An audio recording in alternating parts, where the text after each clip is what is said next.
Welcome back, everyone. Ready to dive into another fascinating topic. Always. What are we exploring today? Today, it's all about influencer marketing. Specifically, how Black creators can really thrive in that space. Love that. What kind of insights are we working with? Well, we're going to be breaking down a recent article from 2190 called Black Creators Need to Know About the 4-6% Rule. Interesting title. Sounds like it's getting straight to the point. It really is. This deep dive is all about giving our listeners the tools they need to get paid what they're worth. No more undervaluing, no more settling for less. I'm already intrigued, and that's something this article really tackles head on, right? That whole issue of Black creators often being undervalued in the industry. Exactly. And it goes beyond just pointing out the problem. It actually offers some really concrete solutions. Okay, I'm hooked. Let's break it down. Starting with this 4-6% rule, what's that all about? Right to it. Well, think of the 4-6% rule as your baseline when you're figuring out how much to charge for a sponsored post. Specifically, a single photo post on social media. Okay, so where does that 4-6% come from? Most creators, they tend to see an engagement rate somewhere between 2% and 6% of their total follower count. So this rule kind of takes that average engagement rate and turns it into a solid number you can use. So it's like instead of just guessing or feeling uncertain about what to charge, you have a concrete starting point. Exactly. Gives you that confidence when you're talking to brands, like, this is what my content is worth. Okay, so give me an example. Let's say I have 100,000 followers. How would I apply this rule? All right, so you've got 100,000 followers. You take that number, multiply it by 4%, and you get $4,000. Do the same with 6%, and you're at $6,000. Oh, I see. So for a single photo post, I could confidently ask for somewhere between $4,000 and $6,000. Yeah, that's the range you're aiming for. Now, of course, if your engagement is consistently higher than that 2-6% average, Meaning if my content performs really well. exactly, then that's where you have some wiggle room to negotiate even higher rates. Yeah. You're basically saying, hey, my audience is super engaged, so I bring extra value to the table. I love that. It's all about knowing your worth. And it seems like this article is packed with tips on how to do just that. It is. In fact, the article highlights some additional pricing tips from Shanae Ingleton-Smith. She's the CEO of Kensington Gray, an influencer management agency. Okay, so she's definitely someone who knows the ins and outs of this industry. What kind of tips did she share? She suggests adding premiums for different types of content. So for carousel posts, those multi-image ones, she recommends a 25% bump. Makes sense. You're putting in more effort, creating more visuals. You should be compensated accordingly. Exactly. And for videos, she recommends a 50% premium. Of course, this is assuming you're delivering high-quality content that really matches the brand's style. Quality over quantity, right? It's not just about churning out any old video. Absolutely. It's about delivering value.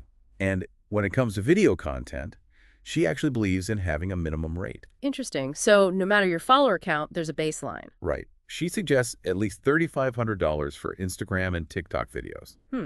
Why do you think she emphasizes a minimum, especially for video content? Well, think about it. Even those short-form videos, they take a lot more time and effort compared to just snapping a photo. There's planning, filming, editing. It's a whole production. I can see that. It's more labor intensive. So this minimum rate ensures that creators are fairly compensated for all that extra work. Precisely. So while the 4-6% rule gives you a solid starting point, it sounds like flexibility is key too. Right. You got to adapt and adjust based on the project, the brand, and the type of content you're creating. Absolutely. And that's where that whole concept of knowing your worth really comes into play. Speaking of which, the article mentioned a statistic that really jumped out at me. It's from the Nielsen Creator Report, shared by Amani Ellis, who founded CultureCon. Oh, yeah. What was it? They found that people are 71% more likely to buy something if a Black influencer recommends it. That's huge. Wow. 71%. That's not a number you can just brush aside. It's a powerful reminder of the impact Black creators have and how undervaluing them not only hurts them individually, but also hurts the brands who are missing out on that potential. It's like leaving money on the table. Brands need to wake up and recognize the incredible value Black creators bring, and it seems like this article gives them the tools to do just that. It does. And part of owning that value is getting comfortable with negotiation, which, let's face it, can be intimidating for some people. Yeah, negotiation can feel a bit scary, especially if you're not used to it, but it's a crucial skill in any business, wouldn't you say? Absolutely. Yeah. And in influencer marketing, where rates can vary so wildly, mastering negotiation is essential. Fortunately, Ingleton Smith offered some really practical tips in the Oh, article. okay, I'm all ears. Our listeners are definitely going to want to hear this. Well, first and foremost, she says you should always counteroffer. Never just settle for the first number a brand throws at you. And she also points out that how a brand responds to your initial quote can tell you a lot. Interesting. What do you mean by that? Give me an example. So let's say you give a brand your rate, and they completely ghost you. That could be a sign that you're way out of their budget. But if they immediately say yes, without any discussion, It could mean I've lowballed myself. you got it.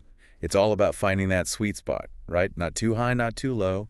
So how can you tell if you're in the right ballpark? Good question. What are the signs? Well, if they push back a little, but they're still engaged and want to work with you, you're probably in a good range. But here's the thing. Ingleton Smith cautions against something she calls performative negotiation. Performative negotiation. What's that all about? It's basically when brands act like they have a super tight budget, even if they don't. They might try to haggle you down, make it seem like you're getting a deal, but But really, they're just trying to get the lowest price possible. exactly. So it's about being aware of those tactics and not letting them undermine your confidence. Trust your gut. Be professional but firm about what you deserve. I love that. Be respectful, of course, but don't be afraid to stand your ground. Right, because at the end of the day, you get what you negotiate, not what you deserve. And that leads us to another crucial aspect of building a successful career as a content creator. Both Ingleton Smith and Ellis emphasize this, the power of relationships. So we've talked about knowing your worth, setting those rates, and even navigating those sometimes tricky negotiations. But relationships, that's interesting. Why are those so crucial in the influencer marketing world? You know, it's funny. A lot of people might think influencer marketing is all about follower count and engagement, but But this article is highlighting that human element, right? That Yeah. genuine connection. exactly. And it seems like for Black creators especially, building those solid relationships can really be a game changer. Absolutely. It benefits both sides, really. When a brand reaches out, it's because they genuinely like what they see, right? Your style, your audience, all that. So it's not just about plugging a product. It's got to be the right fit. Exactly. And as a creator, that strong relationship, well, it can open doors. Think long-term collabs, more creative freedom, really feeling aligned with those brands. It's about building something that lasts, not just chasing those quick wins. Now you're getting it. It's not just a one-time transaction. It's about finding partners who get your vision. And that takes time, effort, real connection. It does. Nurturing those relationships, being communicative, always going above and beyond. Couldn't have said it better myself. Ingleton Smith, she also touched on something interesting, understanding your audience. Now, that might seem obvious at first glance, but But there's got to be more to it than just knowing their age or where they live. Right. what kind of understanding are we really talking about here? It's about going deeper, understanding those values, what they aspire to, even their challenges, what makes them tick. Think about it.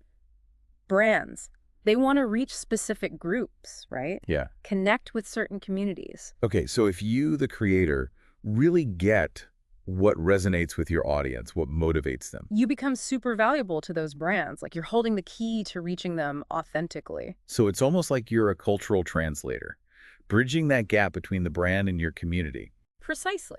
And being able to explain that to brands, that's key. You're not just saying, hey, I have X number of followers, but I understand these people and I can help you connect with them in a meaningful way. You become a strategic partner, not just someone with a following. Exactly. You're offering insights, helping them craft those campaigns that really hit home.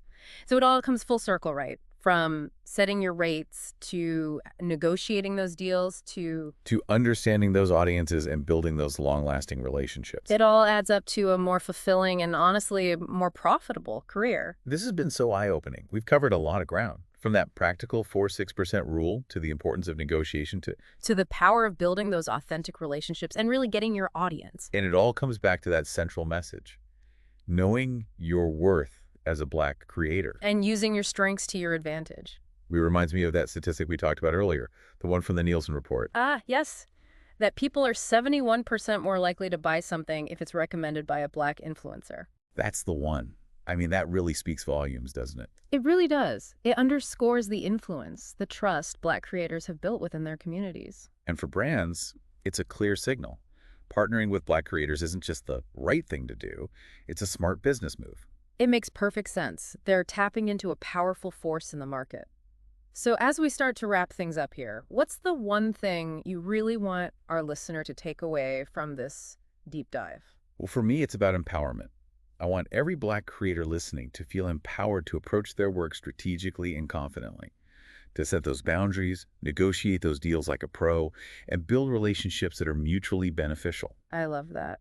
Empowerment through knowledge and strategy, and even for those who aren't Black creators themselves. This conversation still has valuable lessons, right? Absolutely. Recognizing and supporting that incredible talent within the Black creator community. That's something everyone can do. It's amazing to think about the impact, you know? That 71%, it's not just a number. It really isn't. It shows the power these creators have, the trust they've built. And for brands, it's like, hello, wake-up call. Right. This isn't just about doing the right thing, it's good business. Partnering with Black creators, you're tapping into something powerful. Absolutely.